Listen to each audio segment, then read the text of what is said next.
लोगोफोर नोंथांमोननो फिन आं गोदान भिडिअ लानानै फैलायबाय। आसा खालामो बयबो इसोरनि अननायाव मोजाङै दङ। भिडिअखौ स्टार्ट खालामनायनि सिगां आंनिफ्राय मोनसे रिक्वेस्ट जाय नोंथांमोना आंनि बे बड' ब्रादार्स इउटुब चेनेलाव गोदानै फैदों। नोंथांमोना चेनेलखौ साबस्क्राइब खालामना लाब्लानो जाबाय आरो लोगोसे बेल आइकनखौ थुब्लानो जाबाय। आं नोंथांमोननो गोदान भिडिअ लानानै फैगोन। भिडिअखौ जागायनोसै।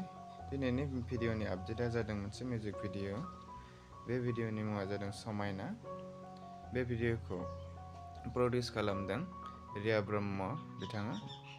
बे भिडिअखौ आपल'ड होबाय दिनै। जाय नोंथांमोना बे समायना मिउजिक भिडिअखौ नायाखै, नोंथांमोना थांनानै नायहैनो हागोन आरो रिफ्लेम प्रडाक्शनाव। आरो बेवहाय फावखुंग्रि महरै नोंथांमोना नुनो मोनगोन फ्रेशमिtaa बसुमतारी।